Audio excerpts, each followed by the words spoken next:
All right. Here we go. Wait, we got to do it at the same time. Same we're time. ready? Hold on. 1, 2, 3. No. We'll do it on 3, three go. or wait, 1, 2, 3, and then go, Yeah, or yeah, 1, yeah. 2, and then 1, 2, Two. 3, go. Apparently we're musicians. Oh, yeah, I know. Hello, everybody. This is the After Hour podcast here, or After Hours. I kind of missed an S in there. This is episode 16. Wow, 16 Yeah, episodes. 1-6, and this is my buddy Josh Roy right here. What's going on, buddy? And if you're from Arizona, you probably know Josh Roy. He's been playing all around now for a little while, huh? 7 years now. 7 years. Dang, dude, I didn't realize you were playing around that long. Yeah, I got a lot of the gigs that I do we're on the west side, because nobody's there. Seems like there's a lot more people over there than I realized. We actually started playing out in, I don't think it's technically west side. I think it was north when we played up in Cave Creek. But we played at the Buffalo Chip for a long time. You call that the west side? Well, more west to us. But it's more north. That's North Phoenix. Up Yeah, there. that's east for me, man. Yeah. I'm like way out west. Yeah, that's what you said. You live like way out there. You're on the 10? No, I'm all the way on the 101, like on the north side, Oh, man. 107th Avenue. Oh, yeah. Yeah, Ooh. it goes up that high. It does.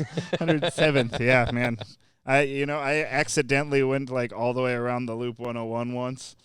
By accident? And I was like, I need to get I was trying to like look at a trailer or something in Glendale.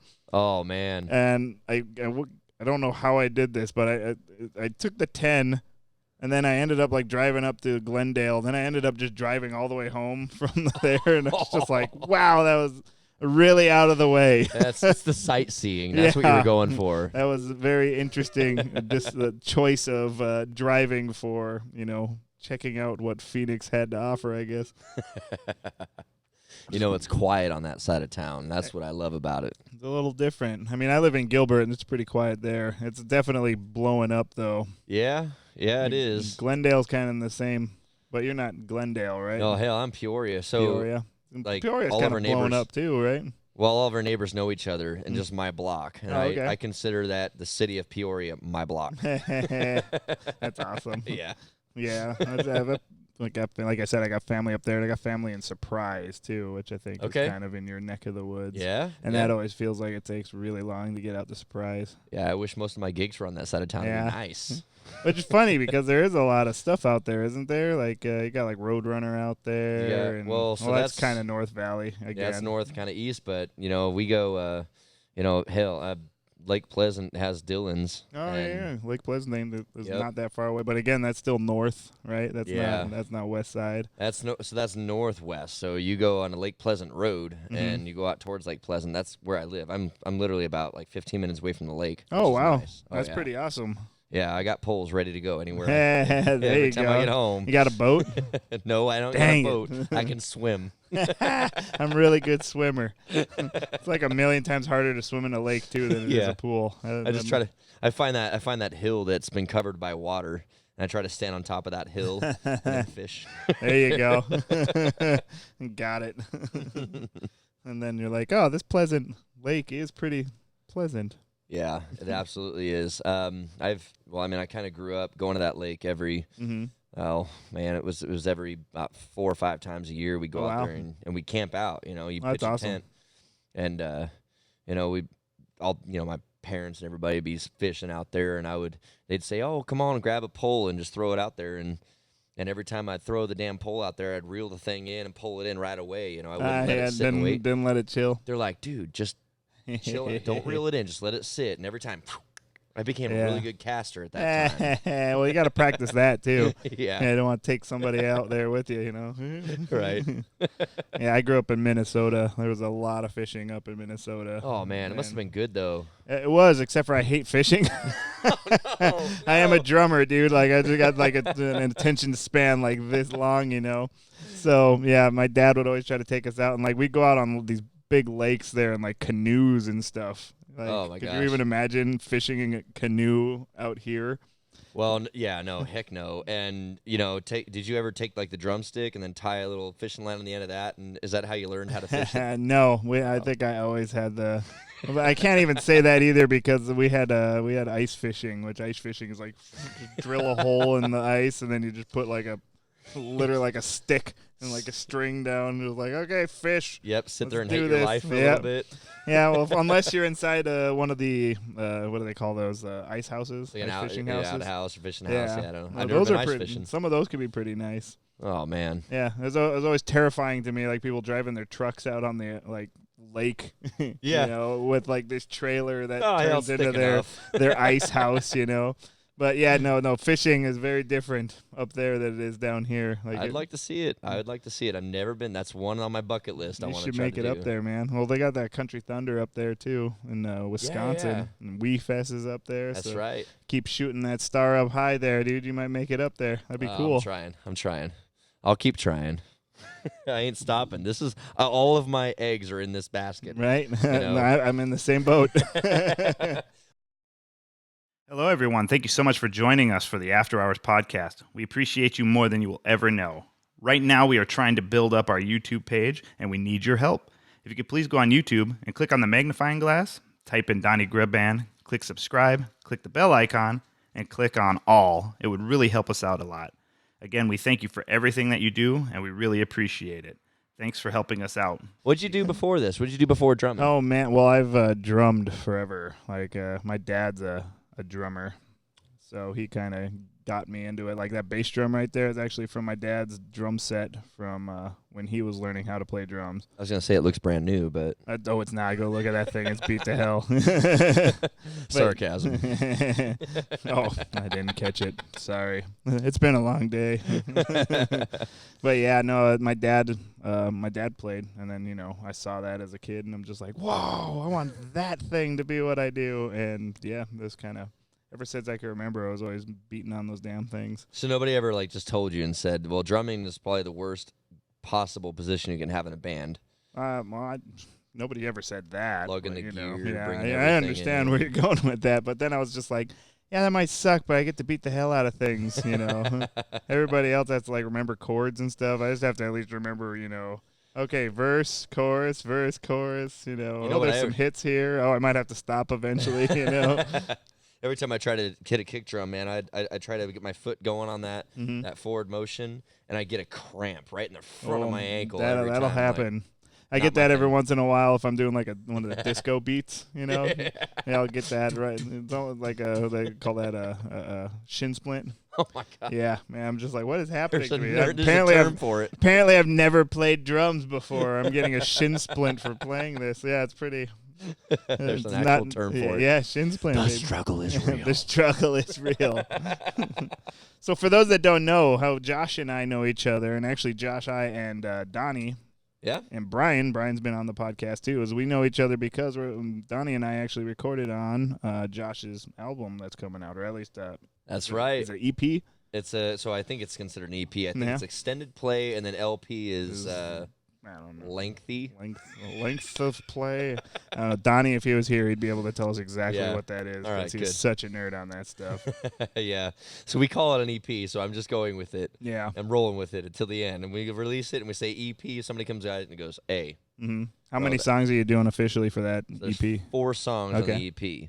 And every single one of them, when I started writing these songs, it was just me and the acoustic and sitting down and playing those. Whatever I thought it should be, but then the evolution that happened in those songs with you guys all putting your parts on it, it just opened up my excitement with this whole album because I never thought that these songs would sound as good as they do. And that's awesome. Just a good old pat on the back. Pat on the old back here. Yeah. Well, you too, man. Dude, Josh, you guys have no idea. This guy can write some songs. Like he's got the ability to get some lyrics together with some melodies there, and you should be very excited to check it out.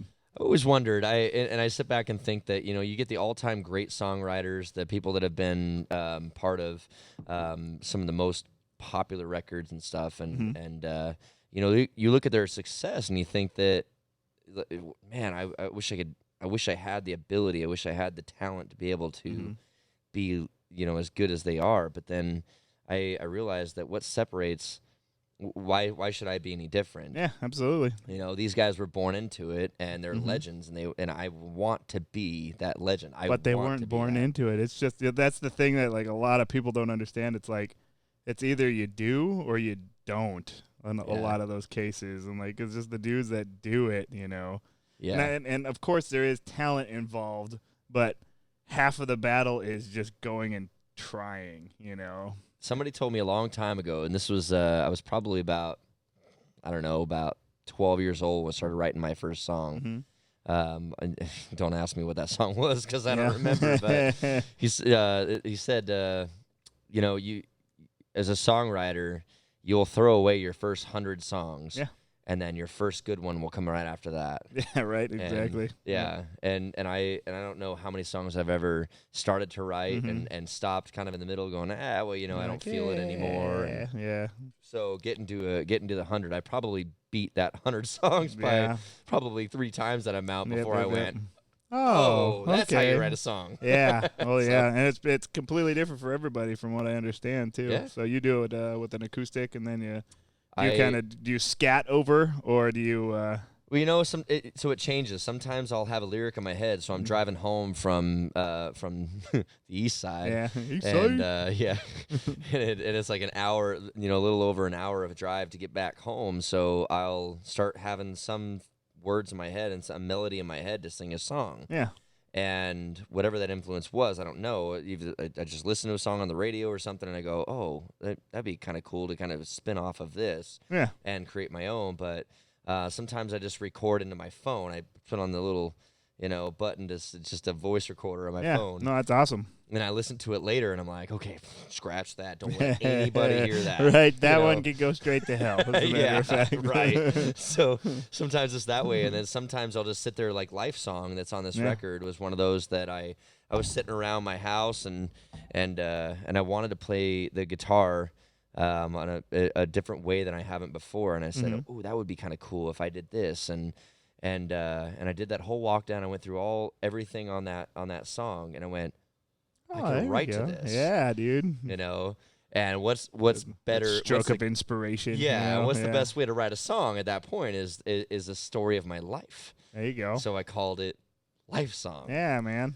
And that's how that song came about. That's cool. You know, and so sometimes the guitar comes first and then the vocals, and then sometimes the vocals come before the guitar, and then I have to go call my guitar player and say, what chords should this be? Right. I'm going to sing you something, and you tell me what the chords are. Right. So we'll sit around in my garage and be like, oh, that'll work. Oh, okay, I can see where you're going with that. Well, hey, what if we try this? Yeah. Then we get Brian involved. Yeah. And Brian's like, dude, whole different. Yeah. What if we try this? Yep, and I'm like, that's amazing. Yeah. And Donnie gets in there, and then he adds his craziness, and then you get Ben in there. Ben's got like his whole. Ben is the guy that played organ and piano. Oh my gosh! And that kid, he's young. He's a young fella, but that dude like has like more wisdom when it comes to when you music. Say young. What do you mean by young? Well, it's like 1820s, right? He's like kind of early. Okay, young. Got it. Yeah. Damn it. You're like, he's in his 30s. I'm like, oh, yeah. Well, I'm 35. Well, how old are you? 32. Okay, I was going to say, I'm not that old. I know I got the good. Peppering going on here, but I just like to call that being distinguished. I'm starting to grow mine in. Look, you got. If I grow mine out that far, I think I'm going to have a few more grays Just do it, dude. Just do it. I've been wanting to shave it for so long now. Man, but it's No Shave November. I know. People have told me that all the time, so I don't grab my razor because it's not shaving, but I grab my little buzzer. Yeah. I'll just so you know, I've definitely shaved. I've shaved. So I don't get into all that stuff. I'm just like, man, I don't know why I need to endure torture. Like I just want to, you know, live my life like any other month, I guess. I know, and people are going to be like, oh, my God, how dare you? It's No Shave November. Like, well, you want to look like crap. Who says? The internet? Know. I mean, where did it come from? I blame it on Facebook. I think it came before internet, though. You think so? I don't know. I don't remember hearing about No Shave November until like maybe 5 years ago. Maybe. Maybe it was a trend created in a high school. Maybe. See, I was growing this thing by the time I was was a sophomore when I started growing this. I'm still going through for puberty, so I can't even say it. Puberty. Right, going through puberty, you got like the Yeah. lowest voice Little ever. bald spots. Like, dang it, shave it off. All right, let's try again. Yeah, you got that look though. You can rock that 5 o'clock shadow, and it just looks Yeah. you just look stunning. All the ladies are like, "Oh, Josh Roy." Oh my god. I know. Before we get too far in there, you're a married man, right? I am. You got I am. you got a Yeah, kid and everything, right? Yeah. Yeah. So I'm wearing this thing, right? And most of the time, That's a good call. We it's- should wear that thing you when know. you're married. right. So it looks like I'm a king, but anyway, so it's bright and you can see it. I mean, from a mile away, Yeah. right? So I was playing a show last night. Mhm. Last night, Saturday, right? Yeah. Today's Yep. Sunday. Today is Sunday. So We're still in that. Yes, I we know. are. Some lady walks in and she's like, "Hey, you know, I'm a singer and can I sing a song with you?" And I said, Sure. "Well, sure, but I don't have another mic, so this is gonna be a little weird, right?" Like, what do you want to do? Like, come up right next to my mouth and sing right into the same microphone I got? And she was like, Uh-oh. "Well, you should really bring 2 microphones." And I said, "Well, sorry." Sorry. So she comes up and It's she not goes, in the cards Yeah. sometimes. I know. And then she goes, and I mean, she's standing to my left, and left hand, left ring finger, Yeah. whatever. It's right there. She goes into my left ear, looking probably right down at the ring, and goes, "Are you single?" I'm like, no. Right. I I am not single. Thank you for doing that I as know. seductively as possible and making the hair on the back of my neck just go. I know. And she was asking me with her lips touching my cheek, right? I mean, in my ear. Oh, I'm no. like, oh my god. That's when you're like, okay, honey, I Yeah. just need to call my wife real quick and just say, this happened. She I'm not goes- happy about it, Yeah. but it happened. I know. She goes, "I'm not from around here." And I said, "Well, what do you mean you're not from around here? Where are you from?" She goes, "Scottsdale." You're like, well, it Wow. shows. It You went shows. far. That's right. And it ventured out. She's like looking around, dude, like a prairie dog or something, know. just scared. Oh, man, there's places outside of Old Town? Yeah, it was Man, awesome, oh, man. though. I thought Cave Creek was far. I know. Hey, you know what? I do have to mention this because the first time I've lived here my whole life. Mhm. I got booked at a place called Chileen's, which I'm pretty sure you've heard of before. I don't think I've ever heard of Chilling. Me either, right? And I'm thinking that some people have probably had heard this place Is it because Cholines or Chileen's, Jolines? so so Chileen's, and Chileen's. it's a steakhouse, and it's Okay. in Black Canyon City. Okay. And the place is right out, literally you take the exit off 17 of Black Canyon City, Okay. and you have to drive around to be able to see this place, right? Mhm. I go in there. The first time I ever played in this place, unbelievable. The crowd, the people the regulars, everybody that shows up this place, It's like crazy busy, huh? country music lovers. Really? And absolutely, I had a conversation with my wife just the other day, and I said, and you may have gotten to this point before, but where you kind of get burnt out. You Sometime. play the same Yeah. same place every week. You're like, all right, got to leave the house. I know exactly what time I have to leave the house to Yeah. get to the gig in this specific time, Mhm. even with traffic. You know. Yep. So I started getting a little burnt out just because it was so repetitive that I wanted something new. I wanted to feel something new. So this was literally a solo gig. Yeah. I drove out there to just go play Okay. Yeah. by myself, and I had nothing but the attention on how my own sound was, my Yeah. vocals, my guitar. Two things, easy. Do I have a booger? Like, what's going on? So, and I started playing this, and the crowd it literally resonated with them so well that they were requesting songs constantly. It became more of a hangout session. That's than it awesome. was Oh, a but that's gig, cool so, when it turns into that. Yeah, And Yeah. that's kind of like what we got here at the Hitching Post is like we got our regulars and it definitely is that. Like, at times, like if, gets to be like 11:30 at night, and there's only a few people, you're like, hey, let's go sit at a chair and Donnie will pick out a flat Yeah. top. He hasn't actually done this yet, but we're just like, yeah, I think we should start doing this in the future because it's just like, I mean, we could have amplified sound and just sing at you, or we could all just sit together and hang out and just, yeah. play music and hang out and talk. I got to be in and this all side that. of town, man. Not being on this side of town at all, and not seeing this. This is the first time I've ever been here. Oh, to the post. You know. The post. Man, Oh, my- speaking English weird today. Well, To the Post? yeah. Yeah, hitching post. Yes. Is it hitching or hitching post? I think it just depends who you ask. This is beautiful Apache Junction, Arizona. Yeah. Here. There's a lot of different dialects happening. Oh man, it's so Western though. I mean, I'm looking around and going, man, I mean, this just to play here. I mean, just look at all the. I mean, you got a freaking elk head on the wall. Elk head, right there's here. a cougar over here. Yeah. And they got like the Moose scariest, mannequins ever up here. Oh God, I didn't even know. I didn't even know that was there. Why you got to bring up this stuff Hey, right in the middle? Just now you know you got this mannequin breathing down your neck up here. All right, well, with one eye popping out of that thing on its head there. Yeah. It's been nice. Thank you so much for this opportunity, and and I will never be back here again. I'm going to the QT. Meet me there. That's a good safe haven. That's where all the cops hang out anyway. It's a good place. But yeah, dude. No, this is definitely very different from the west side of town. I think West Side does have some cool stuff going on, though. I mean, again, to us, West Side is, Cave Creek. So Cave Creek's got a lot of... that's your West Side. My West Side is like, you go out to Longhorn. We're going to... way out right, there, and West Side, we're going to Palo Verde. That's where we're going. Yeah.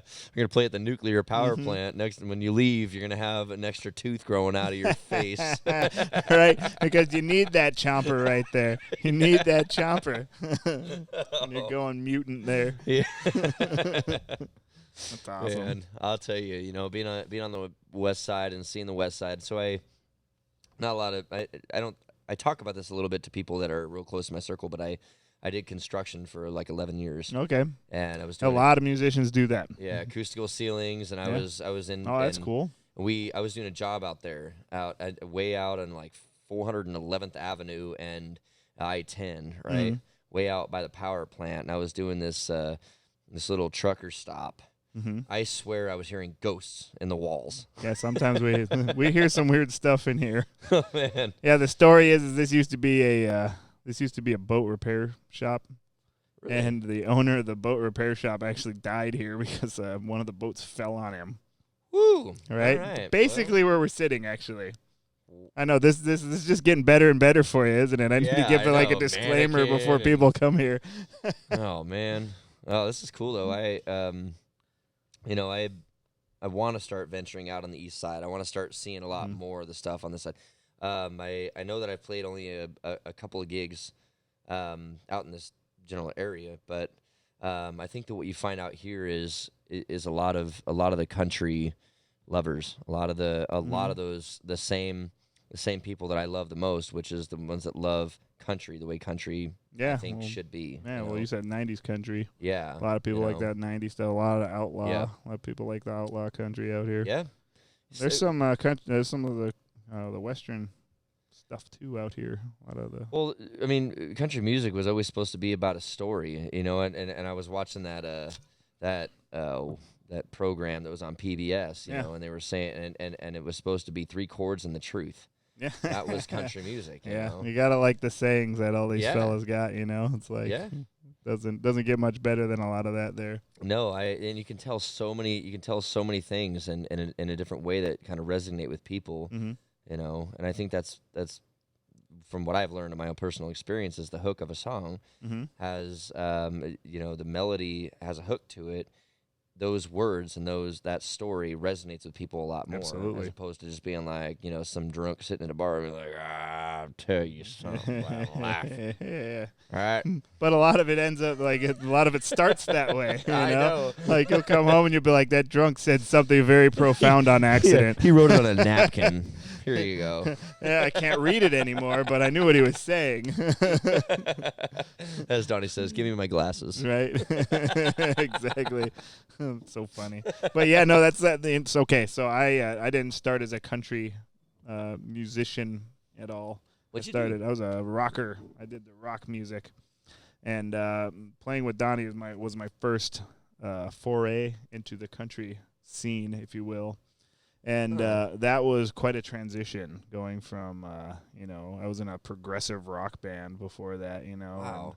I played in another, I don't even know what to call it. It was, I guess we'd call it indie. But, Was that in Minnesota then? I was here. I moved down here when I was 11, so I mean. Sorry, I turned my head to burp. It's okay. It's all right. You can do it on the mic too. It's fun. Everybody loves hearing that. Yeah.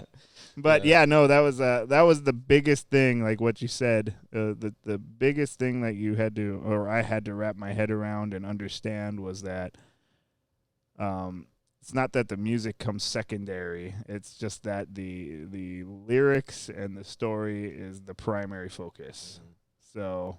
Like, it's not about crazy fills. It's not, I mean, when I say not a crazy guitar parts and stuff, it is about the crazy guitar parts. But the primary focus is the lyrics and the story, like always. And that was, that took me a little bit to get my head around. But I appreciate it more because I didn't like country at all before I did it. And then, like, I have a completely new appreciation for it because of, I'm like, oh, so that's what you're listening to. And you had to really change your playing style. Oh, absolutely. Yeah. And I got to say it because I, especially with when you did my album and you did all the drum parts of my album, everything was so spot on. And I think the dynamics of what you had was just spot on. I appreciate that. Everything, and I think that, I mean, it's so easy to do overkill and to do too much because you want to really be that shining, thing in a song, and it's so easy to get lost in that. Oh, absolutely. Especially when you got all these drums and you're just like, oh, I want to hear these sounds in this song, and that's not how it is in country music, man. You could get away with just a snare drum in most cases. And it just whatever keeps the beat, whatever keeps people's feet tapping during a song, but listen to this song, listen to the songs that you did was kind of like, I don't think that I could have gone anywhere else to get anything better. Oh. As far as that album was concerned. Making me blush here. I'm just saying, and these songs they turned out, gosh, so well that, I've been to a few different recording studios, from, house to house and people doing it at their own house and stuff, which is fine. But trying to meet those musicians and those session players that knew what the heck they were doing was well, on top of that, it's understanding what you're doing as far as having a rock person come in, like a rock drummer or a rock guitarist trying to play country if they don't have a understanding, an appreciation, or a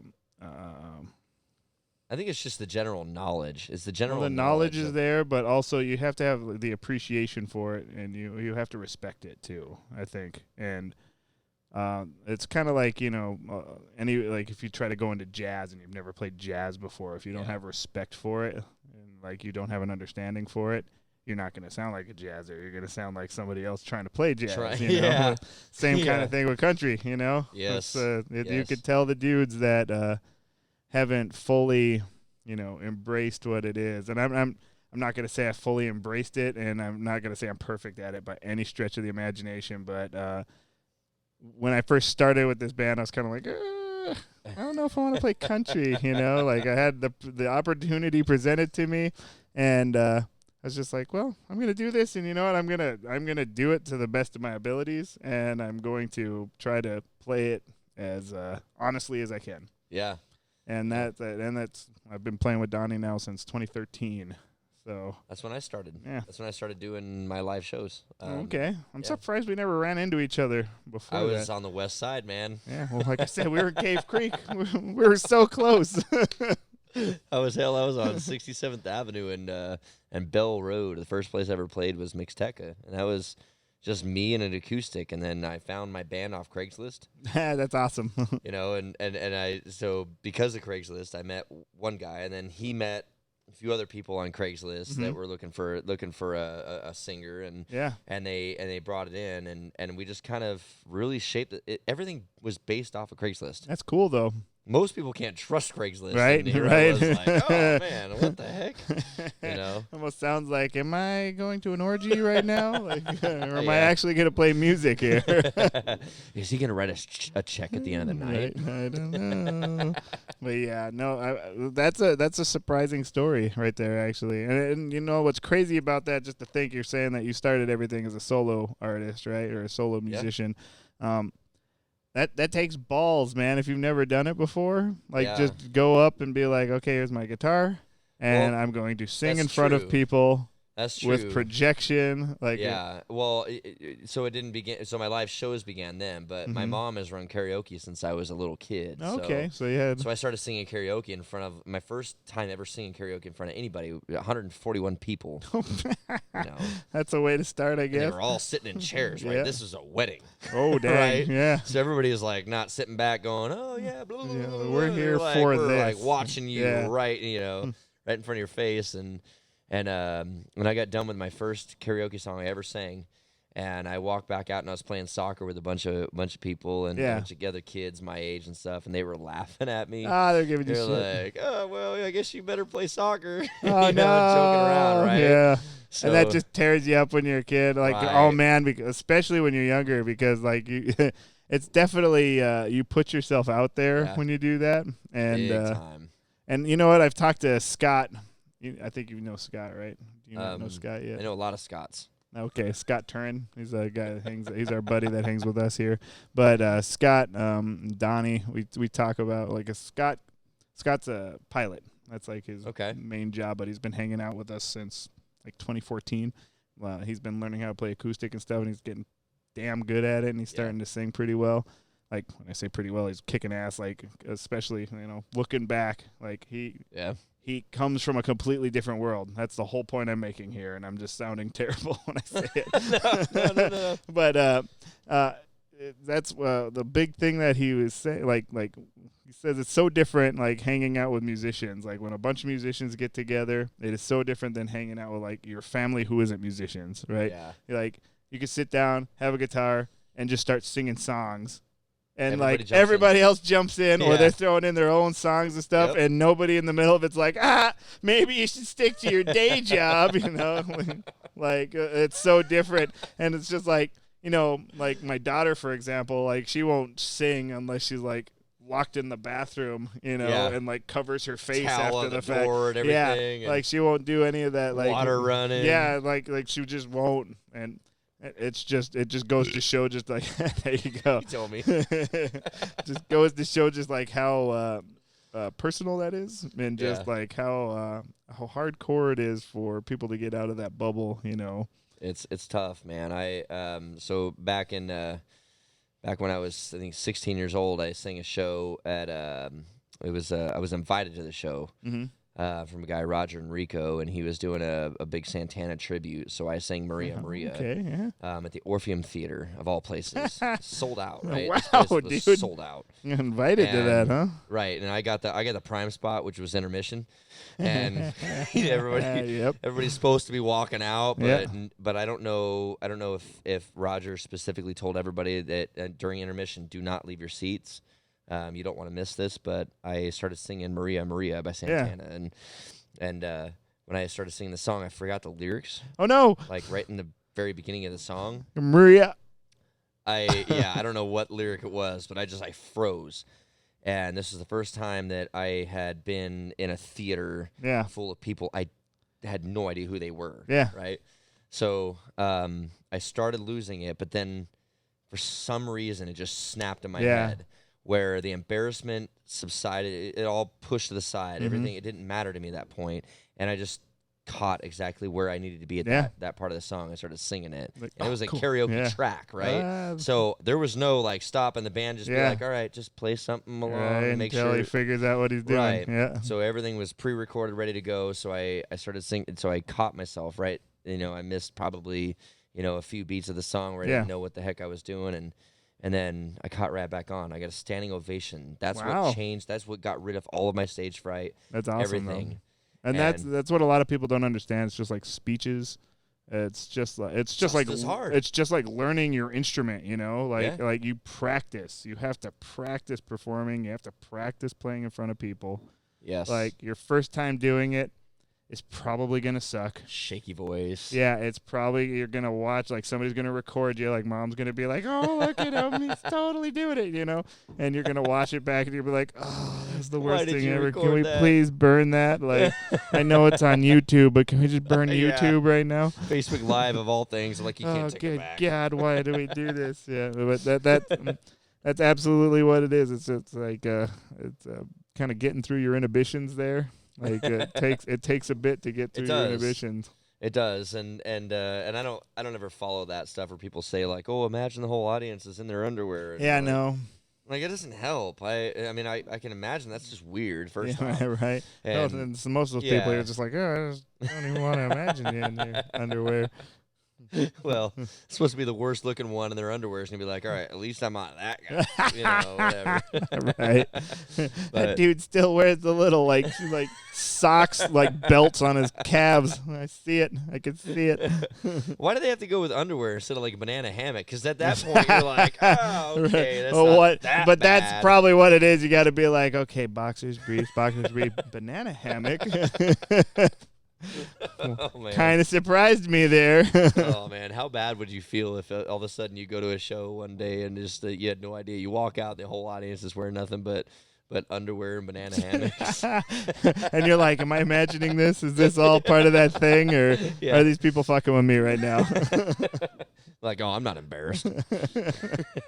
I think it's you have to take the time. You have to do the repetition of being in front of people, and at least with me, and it has to be like over and over and over again before you finally get to the point where you're like, okay, nobody's making fun of everything I'm saying. Nobody's making fun of that sour note that I hit. Nobody's making it's.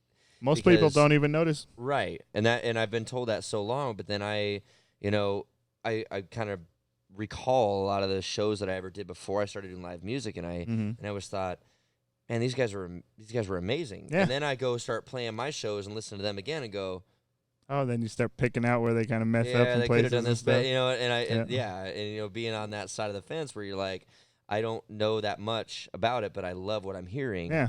You know, that's where the audience is, and I think that's super important because when people make mistakes, the hardest thing that you can, the most terrible thing you could ever do to somebody is point it out and make fun of them when they make their first mistake. Absolutely. It's so critical, and I love the fact that only musicians and only sound engineers and people that are involved in that industry could pick out those moments and not the audience. And you know what, Donnie and I have talked about this in the past, is that what makes live music so cool and what makes like recording an album so cool is that as opposed to doing like an EDM track or something like that, right? Is that there are imperfections in it because we are human, and that's what gives it its soul. That's what makes it so people want to listen to it, and that's why like people, I mean, we could just play the radio here all night, and people could dance, but people come here, and we've built up this like crazy following out here. People come out to listen to live music, and we're not like record perfect, You're not a jukebox. You're not record perfect. Yeah. But people love it for the personality that you've put into these songs. Yes. That's what's really cool about it, That's why we love doing what we do. I think people want the connection. I think that from my recollection of all of my shows and everything, people want a connection with the people that are doing the songs. They want to be able to talk to the people that are able to create that stuff because they know that they can't ever do that. Yeah. They would never have the chance to do that, but being able to talk to somebody that does do that does it well, that resonates with them. Absolutely. Even on a drunk night when they're like stumbling around like, oh, you guys are so good. Right. We're totally going to get you laid tonight. You keep going, dude. Yeah. But in the morning time, they're still going to remember and be like, that band was so awesome, And they weren't a dang jukebox. They could, people walk up. You're not sitting back and like, oh well, please walk over that way. Please stay away from me. I'm a standing machine. Yeah, no, exactly. People actually get to see how these instruments are played. Yep, and then find out the people behind it, and I think that connect, and I'll never understand fully that connection. Yeah, there's definitely emotion behind it. Yes. Definitely emotion. That's the dynamics. You get to see the dynamics. Yeah. You get to see the interplay between everybody on stage. What was it? The hang. That's what they call it. Yeah. They called it. They were only worried about the hang. If you can hang, if you can be a good person and fun to talk to and just a very positive influence, then You know, hell, you could be up there singing the ABCs as long as you didn't key. People are gonna be like, I love that band. Yeah, straight up. Well, I mean, and people are gonna listen to it because they like it and they're having fun. You know, people aren't gonna listen to it if they're not having fun if they don't like it. So I guess that's what we do. We're here for a good time. You're gonna edit that part out. Oh, absolutely not. No, people get to watch me scratching my ear there. Yeah, this is very candid. So you were out in the Queen Creek. You said Santan Flat. How long have you been playing out in Santan Flats? Now I'm going on 5 years now. Dang, dude! I didn't realize you were there that long. Yes. My first gig there was with the first band that was my own, which was Arizona Moonshine featuring Josh Roy, which is weird. But the group of people, there were 6 of us. Yeah. And it was a pretty big band. Yeah, pretty sizable, huh? Yeah, and that was back in 2015 is when I started. 14 I started playing. 2014 I started playing at Santan Flat. Mm-hmm. So now we're at 2019. So yeah, 5 years. Yeah. 5 years I've been at Santan Flat. And how do you get a gig this far east? Because this isn't just east. That's like east. yeah, Jesse Marks. He's the. Have you ever gotten to play with Jesse Marks before? I've not got to. Guitar player, very good guitar player. Yeah. He mentioned my name to the person who was booking the bands over there, Tom. Okay. At Santan Flat, and he just threw out my name that I was starting to do live performances. I had a band and everything, so they called me up. I played there, and it has been literally the best relationship, business / friendship that I've ever had. At any place, and it's now still the longest standing place I've ever played. That's awesome, man. Yeah, that's cool. So you just do Sundays there? So we do weekends there as well. So we do a Friday, Saturday, but we're still there every Sunday, no matter what. Oh, okay. So sometimes you're doing Friday, Saturday. Sometimes Friday and but Saturday. Every Sunday you're there. Yeah. Got pretty good following out there? Pretty decent. We got our people that I know that are sitting at the certain tables, and I play their specific songs that they wanted to hear. I do it every time they're there. And that's why they keep coming back. Man, so that place has got, I mean, on any given day of the week, there's at least about 150 people out there surrounding this during the on season. So it's a pretty cool place.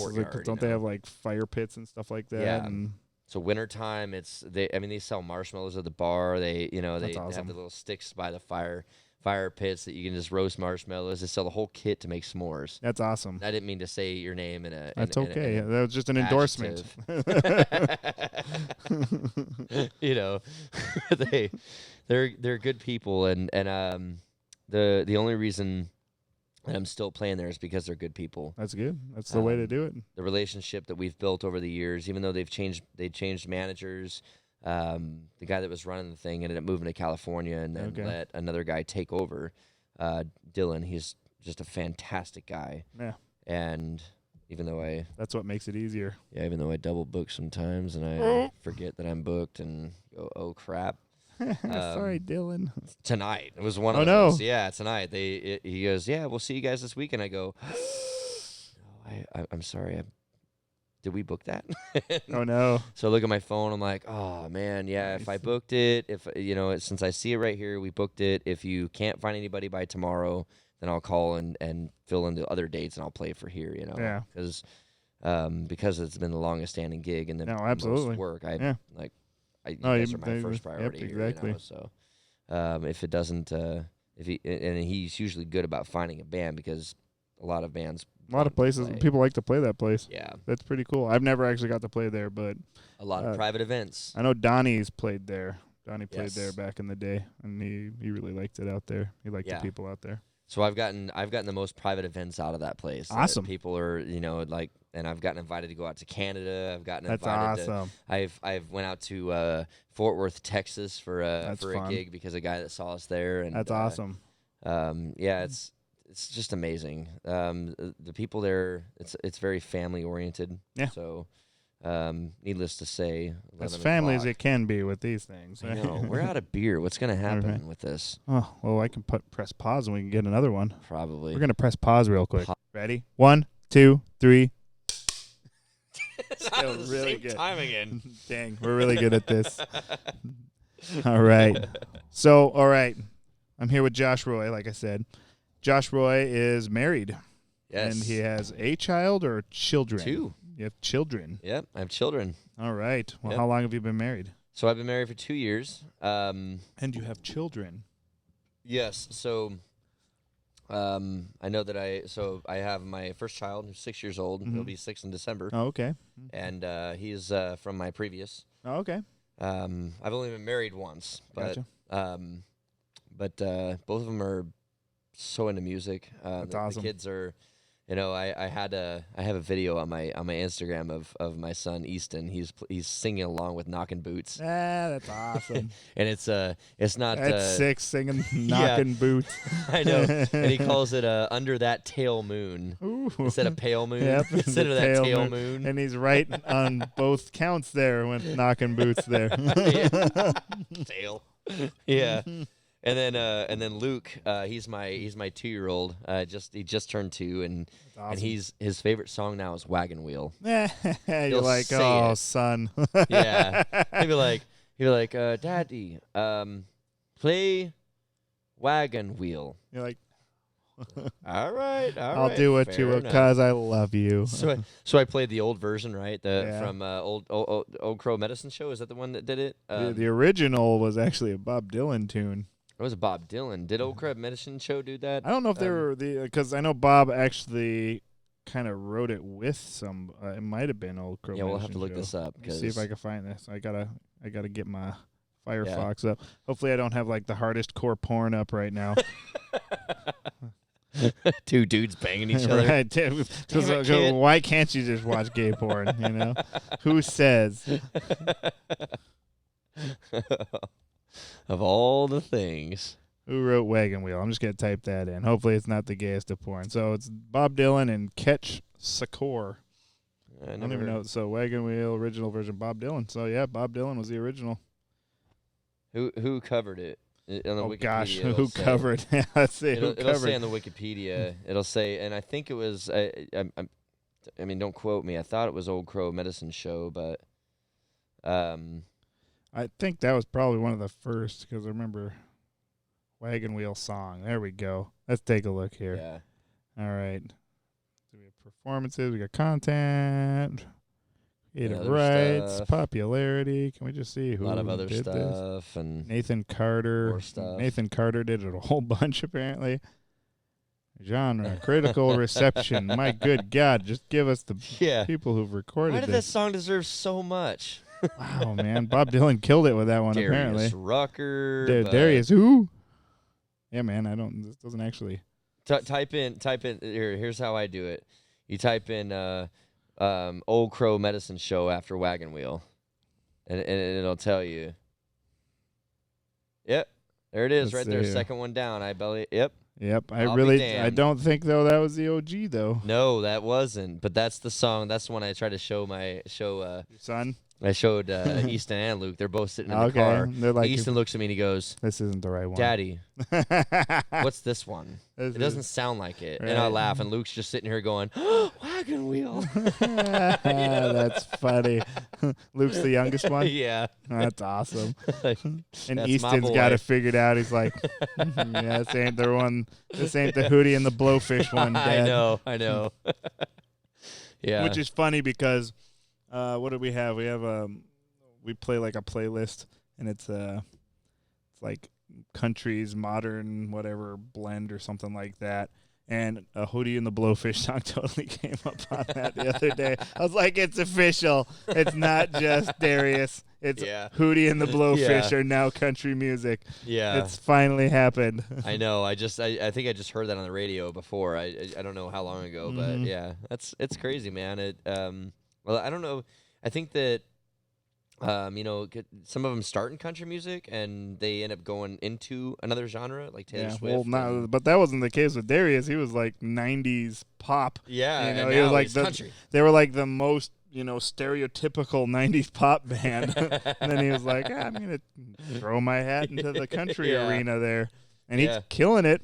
He's doing a good job. Yeah. I love his stuff. I mean, even though everybody talks smack about him, he seems to be selling out all these stadiums and stuff. He's good. Somebody's listening, kind of like all the people that talk smack about Nickelback. Yeah, yet they keep selling out stadiums. I know.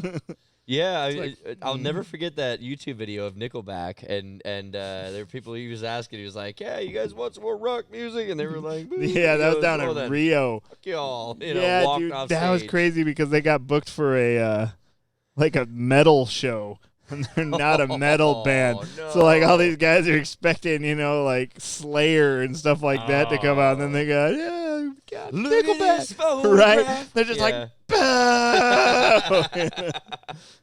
They're like, that's almost country. Yeah, no, it's it's funny because there are some interviews on YouTube that he's had to kind of endure questions about that, and he's like, "Yeah, it's like I gave our booking agent a little shit for that." I was like, "Yeah, I think you kind of got us on the wrong bill for that one." As long as they sign the check, they're like, "All right, then whatever." Yeah, man. Just talking about Nickelback, like that dude or that band, like again, everybody talks shit about him. Yeah. But that song that was just like huge in the early 2000s that they had. How You Remind Me. Yeah, How You Remind Me was the #1 selling song of the whole decade. It was amazing. The whole decade for the amount of shit that band gets. Yeah. They've sold an awful lot of records to people that apparently don't like them. Yeah, at all. That was I actually loved it. So when I was I must have been about like 14, 15 years old when I first heard that band, and I love them. I loved their stuff back then.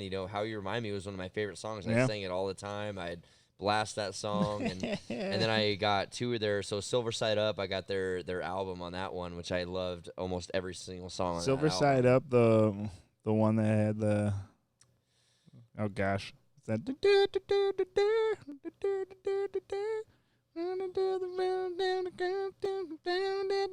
I can't remember the song right now. I don't remember that one. Oh, maybe it wasn't. Yeah, is that the one that almost looks like a horseshoe for the cover? I'm not sure if Silver Side Up was the one. Silver Side Up was. I gotta see this now. What did I click on? Apparently, I'm looking. Apparently, old Crow Medicine Show is on Google Maps. Oh man, does it have their address on right? it? That would make it. That'd be even better. These guys are like, please leave us alone. I don't know how we got on here. That's funny. So you're a big old Nickelback fan, huh? So two of their albums. So two of their Silver Side Up and then the one right before that were two of my the ones I listened to all the time. I hadn't listened to them after that because they did the Photograph song, which I thought was really good. But that and you're admitting this pants right down now. to your waist and all that. I like your pants around your feet. Yeah, on your feet. Yeah, whatever. Waist. I like your pants around your waist. Yeah. How many men have ever said that? I was gonna say it's like the very old school country version of that song. I like your pants around your waist. Yeah. Oh man. I like when you wear a shirt. Yeah, covered up. Yeah. That's how I like my women. Yeah. I don't like them to show nothing. That's funny. But yeah, so just going back to your kids there. So that's funny that we got to this tangent here. But yeah. So you got a 6-year-old and a 2-year-old. Yes. You've been married to your wife for 2 years. Yes. That's awesome. How did you and your wife meet?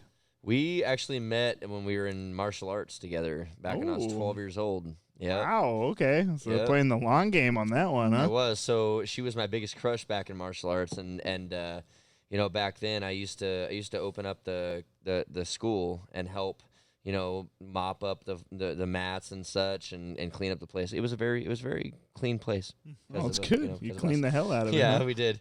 So I did that on 2 different accounts, and I won't talk about the first one, but the other one was I wanted to see her, and that was she was my biggest crush back then. I never thought I never thought of any girl that I ever had a crush on as high as her. She was like she was the highest, the one that was like, oh man, I want to go for her, and and she wanted nothing to do with me. Yeah, that's usually how it works for I us. know. So I was in a At least Dragon you didn't Ball get scene. friend zoned, you know. I know. I didn't get friend zoned. I got her a Hoobastank CD for her birthday There you go. one year, right? Hoobastank. Thinking that was what she wanted. This gets better. It gets better. Can't So wait. I got her this CD, and nothing ever happened of it. I saw her so many times after that, and I would always just be sitting in the back row, being like, "Oh, man, I just want to be with her," you know. I And appreciate the deep breath there. so we I stopped martial arts at 22 years old, and I hadn't, but I stopped that one about when I turned 18, and then I never went to that school again, so I hadn't seen her since I was 18, and then 12 years later, I run into her. I was playing a show at a whatever place out in Peoria, and she was getting a tan next door, and for some apparent reason, I grabbed my gear and I set it down on the ground as opposed to just bringing it straight in like I normally do. Yeah. But I set it down just to turn on and look at the car. Yeah. And that was so dreamy. so I turned around and looked at the car, and of course it was her. It's actually the car I'm driving right now. That's the car I've got now, the Xterra. I know, Nissan Xterra. I love that thing. Can't go wrong. So she pulled. So we initially talked to each other right there, and we're just like we knew each other instantly, huh? Instantly. Yeah, you weren't like, who are you again? Yeah. There's no way you weren't gonna pull that card. You're like, nope. I don't think I remember you. I totally remember you. Like, oh yeah, you were that. Oh yeah, you're the blonde that I had a crush on. Yeah, for I so think long. I bought you a Hoobastank album, but you got to say the wrong one. I think I bought you a Nickelback album. It was Hoobastank, you silly. Oh, that's right. I absolutely knew what it was, but I had to play dumb here. Yeah.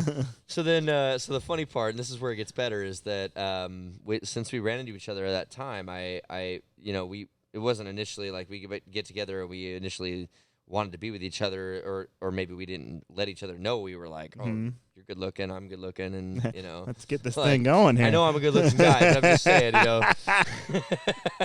So I ended up going back home that time, and I called everybody that I ever talked to about my personal life just to tell them.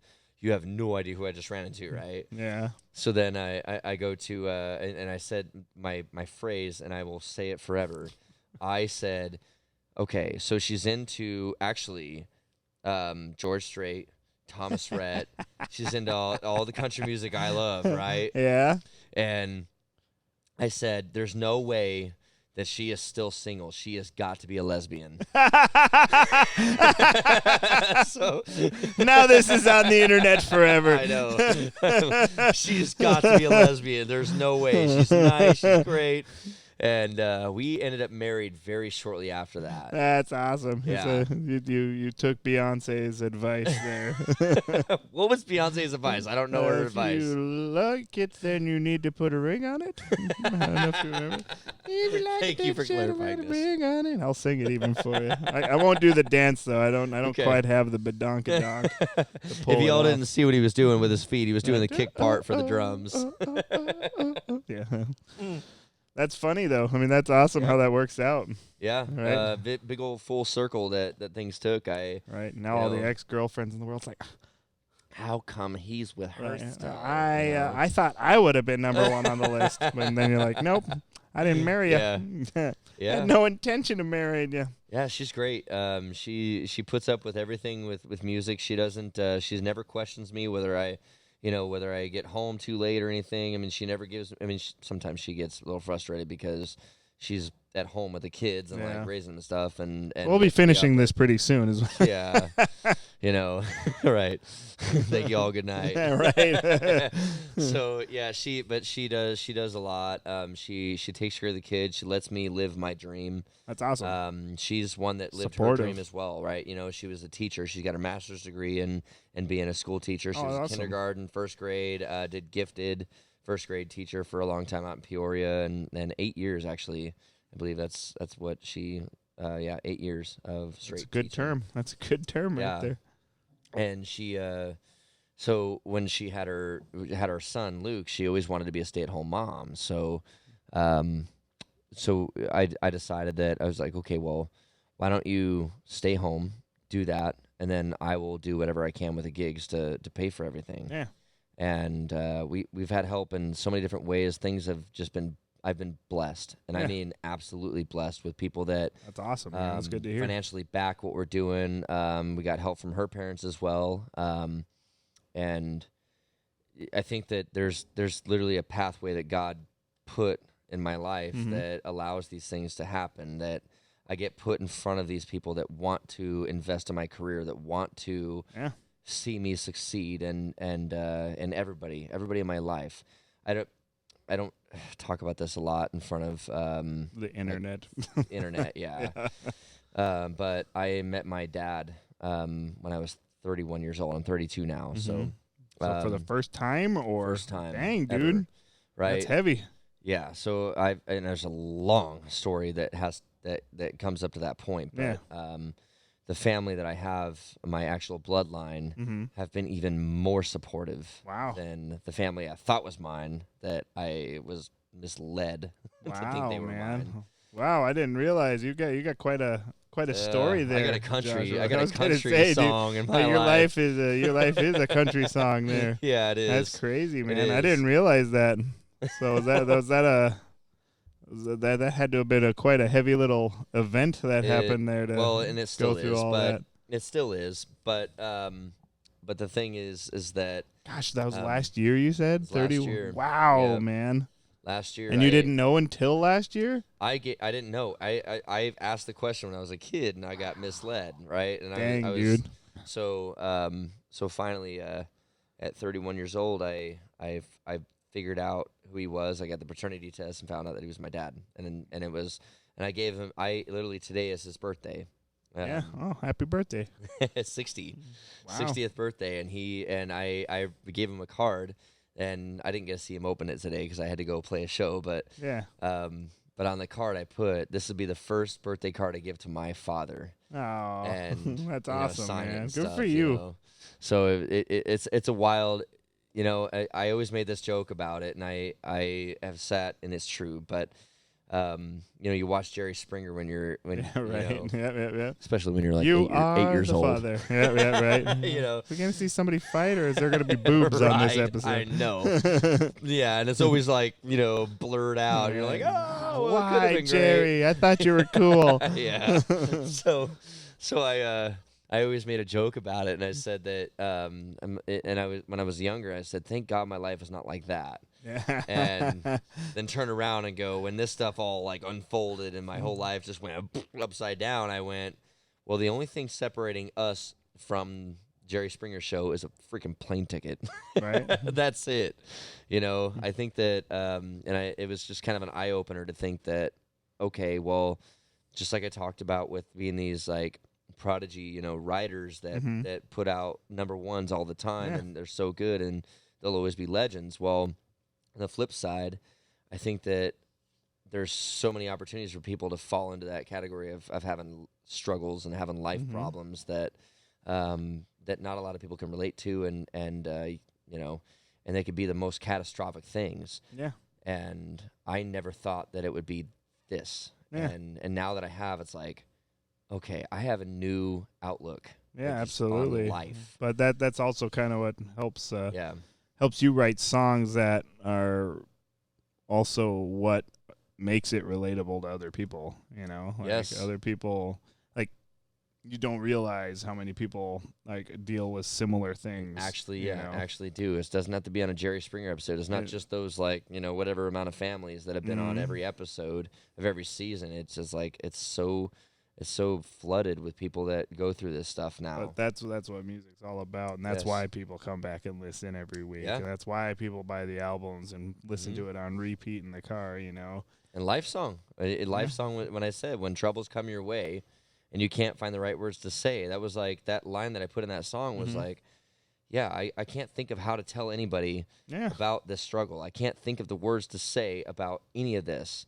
But when troubles come my way and I can't find the right words to say, you just got to hold on tight. That's the, that's the essence of life, I think, is that you hold on tight and just come out of it, go for the ride. And you gotta work through it in your own way. That's Yes. that's half of it right there. And like that, I mean, what was it like? Just an example, I guess, is like I know that song from Van Halen when they had Sammy Hagar in the band, that Right Now song. So now you're not in country. Yeah, I know it's not country, but the example is song Right Now. Have you ever heard that one? I haven't. You'll have to check it out. It's like a very inspiring song, telling people like this is your moment, you got to do it right now kind of thing, Yeah. And like I do remember an interview with Sammy Hagar where he's just like, man, I had people like writing me saying like this was like the best thing ever. Like it got him through something like super hard, And that's just one example. There's so many songs that are like that, And I think Life Song will definitely be one of those. 'Cause that's a very cool song. That's one of my favorites that I got to play on with you there. But it's crazy how that it doesn't just affect you orally. It affects you, emotionally, like right in the center of your being. You know, like and. Yep. It's not for everybody, but like the people that do appreciate it, it's just like you could definitely see when when the lyrics affect them, when it resonates with them, and that's what I want my music to be, and really, I mean, the songs that I write resonate with me, and it makes me feel out of this world. I don't have to think about anything that has ever happened. I disappear into a world when I start singing the songs I write. Well, dude, you're almost like the older guys. When I say the older guys, I mean like the guys that were actually writing a story. You're not one of the dudes that's just like, got my beer down in my car, drinking at the tailgate with the short, whatever, the cut off blue jeans. You're not that dude. Like you're the dude that's actually writing, stories. You're actually painting a picture. It's a journey. And I think that's gonna be huge because I think that's something that we're kind of lacking in a lot of music right now. That's on the radio. Yes. And I don't know what to blame it. Excuse me. Anyways, I don't know what to blame it on because it's. I think that some of it might have to do with the new generation and being so. It's probably cell phones. Let's just blame it on cell phones. Let's do that. Yeah. I'm just going to, it would be easier just to say that and move on. But I think I have a feeling and I'm hoping that, things will probably like a lot more people kind of go with, they already listening have. to the lyrics as opposed to. They already have. And I think that, especially you get guys like John Party and you get Midland and you get, Midland, the lead singer's from Tucson. I don't know if you knew that. I didn't know that at all. That's amazing. Yeah, I got to meet that fella, and he's a total Tucson fella. Wow. His family owned like a date farm down there. Oh my gosh. Sorry to interrupt. Continue with what you were saying. But they changed the market. They're changing the market. Luke Combs, for crying out loud, dude's that guy killing it right now. Did you see time. Did you see he obliterated Garth Brooks' record? He's got 16 songs on the charts at the same time. Oh my gosh. 16. No. My daughter's listening to that dude right now. That's amazing. Yeah. That's amazing. I like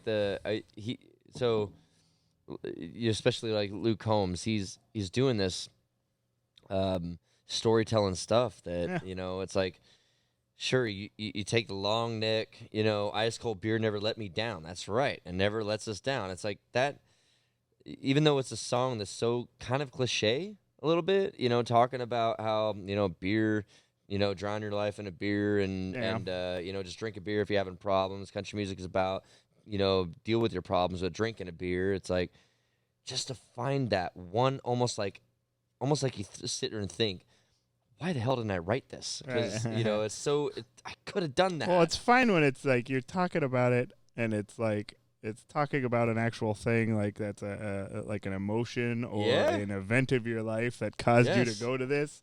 Yeah. As opposed to just being like, everything's a party, Yeah. Like Florida Georgia Line. Hey, you better watch out. One day you might be all buddy-buddy with them, and you'll have to be like, hey, man, saw you on that podcast that one time, and you were talking smack about us. And like, oh, sorry. Like, I'll back it up because you know what? I'm going to go hang out with John Party after this. That's awesome.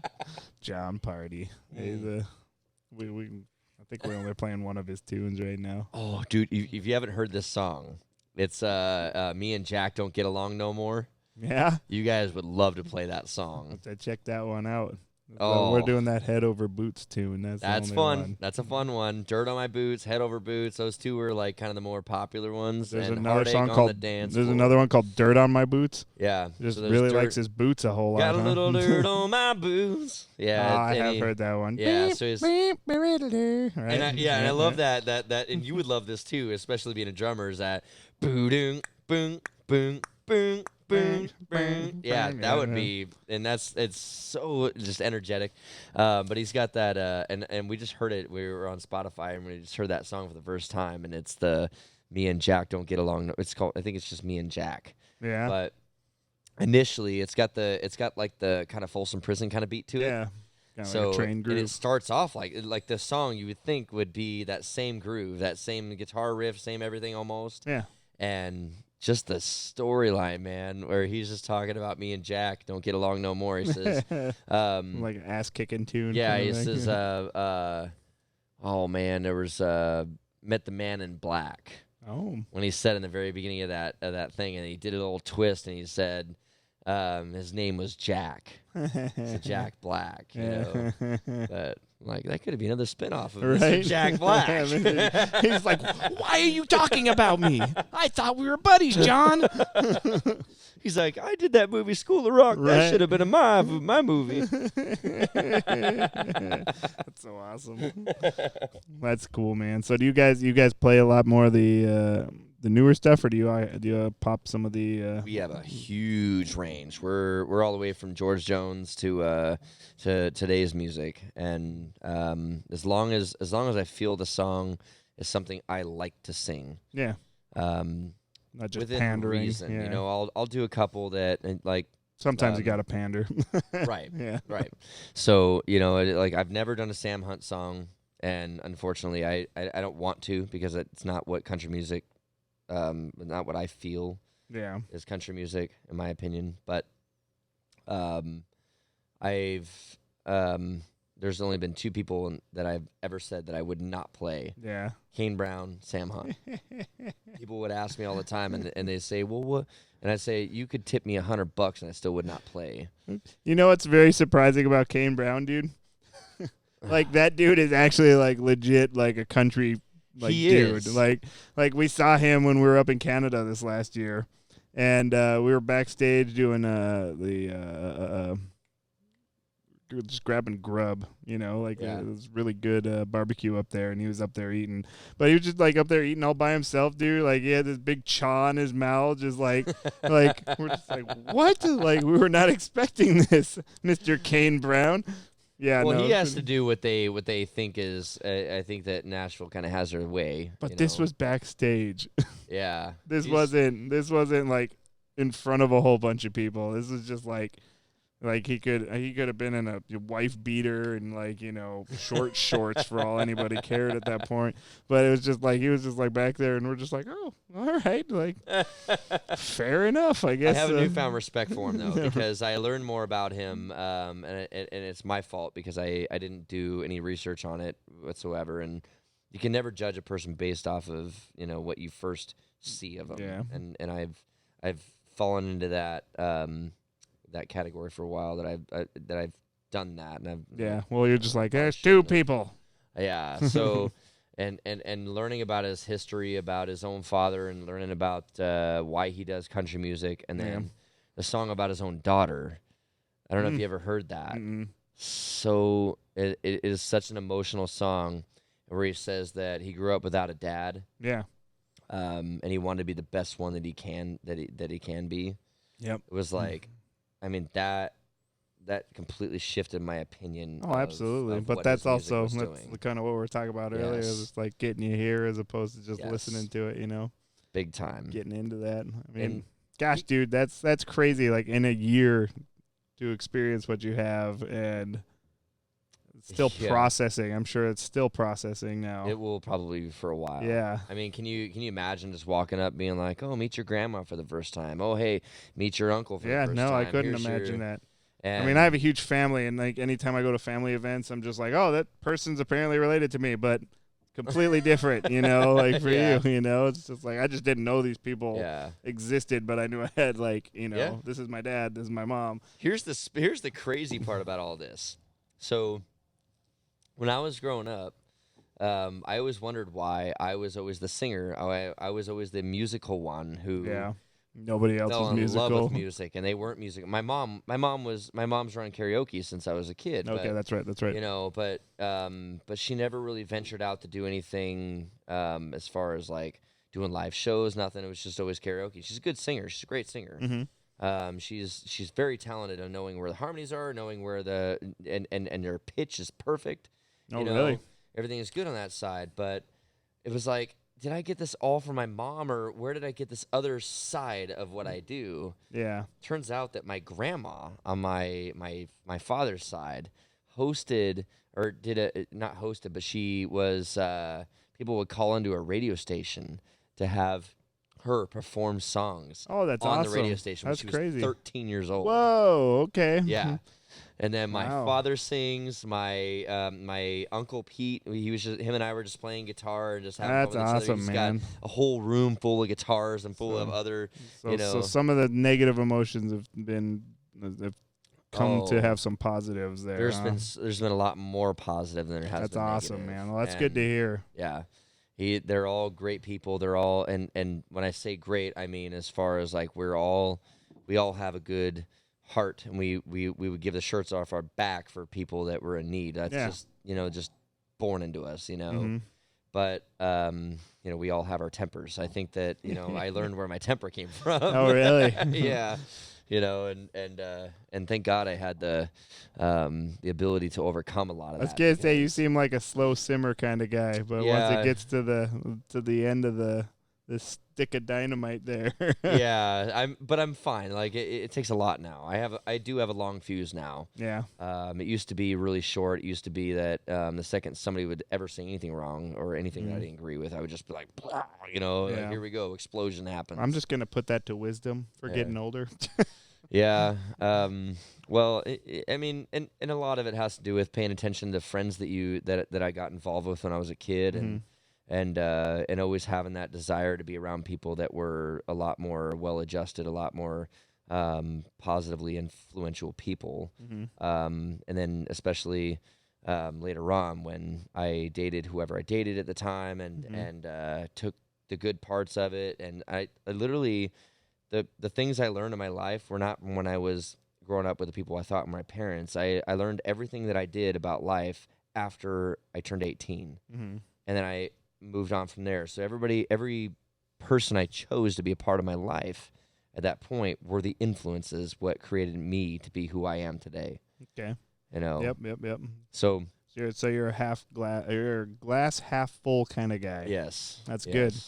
That's how you get through stuff like that. I think that's how you get through that kind of stuff and still be well adjusted, like what you're saying. Like you could definitely go down a few different paths, and that's good that you have that in you to do. Have been able to go that way, that you're not changed my life for the better, man. I always wanted to do the best thing I could possibly do. I always want to make the best decision I can at the moment. I gotta say that everybody has that I have involved in my life had pointed me right towards God and listening to what and trying to learn about the ways of the Bible and trying to shape my life based off of that, and that's kind of what changed everything for me. Yeah, that good. was that foundation that created, and I'll never push religion on anybody. And I'll never do that. It works for some people, doesn't work for everybody. Right. But if it works for you, it really works for you. Yeah, absolutely. I think and I said this the other day, and I said the baseline of everything is respect. Absolutely. As long as two people or multiple of people can just respect each other, everything will be just fine. Yeah. Well, I just respect the fact that everybody's got different opinions, different roads in life, Precisely. Everybody's come to this point from different paths, Doesn't matter if you believe in God, if you don't believe in him, if you believe the moon's made of cheese. I don't care. Right. The thing is that, respect is such a most important thing in my life. Because you don't agree doesn't mean that you just respect and say, you know what? That's fine. Even I can have my own agenda forever and try to push my agenda for so long, and nothing could ever happen of it. And I'm okay with that. I'm okay with it. If it doesn't ever happen, if I'm saying, oh, well, I want this to happen, I don't care. If it never does, but I said my piece, and I said what I feel, and that's awesome, man. No, so but that's a good way to be. Yeah. That's a good way, like getting it out there, but also, being open-minded. Yeah. Like that's I think that's what a lot of people are missing anymore. Big time. Is the fact that you can be open-minded and have your own opinions about things. Try things out. And if it doesn't work, then you try something different. If that doesn't work out, you try something else. Eventually, if people just keep that open mind, I think that things are just going to fall into a. Well, I think people will be happier. I mean, just going back to, us as musicians, at one point in my life, I was selling cell phones. I wasn't happy with that, And then I was like, oh, I could, kept my mind open to not selling, cell phones only for a living. I could probably do something else. And, you ended up doing that. You take that leap of faith there, If you get stuck in that rut where you're just like, this is all I can do. You're not going to do that, You're not going to take that leap of faith. So I mean, that works in so many different facets there. Yes, open mind. That's the one thing we all need. So we are an hour and 24 minutes into this. So Perfect. I think this might be a good time that we start wrapping it up here. So give us some information here. I need to know websites. I need to know Facebooks. I need to know all that fun stuff that we can send people to check you out here. So the easiest way to get a hold of everything that I've got, you go on to joshroyband.com. Okay. So I got my Facebook connected to that. I got my Instagram connected to that. I've got a link to my music. If you're just on Facebook alone, just Josh Roy Band. If you look that up on pages. And then what else do I got?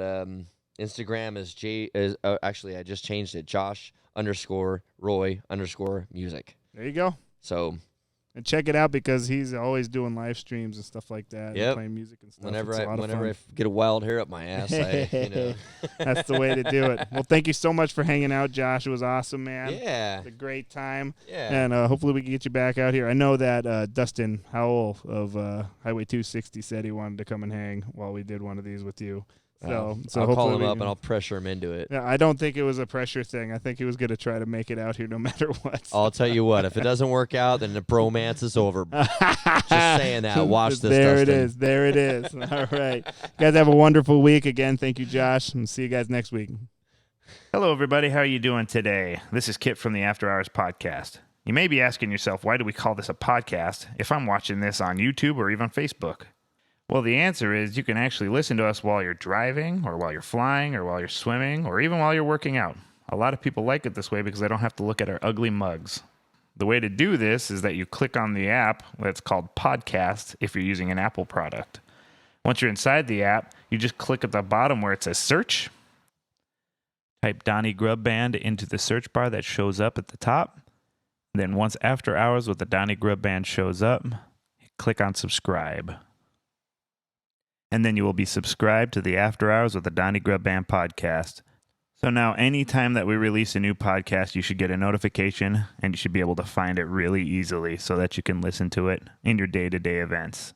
Thank you so much for hanging out with us. We really appreciate you guys.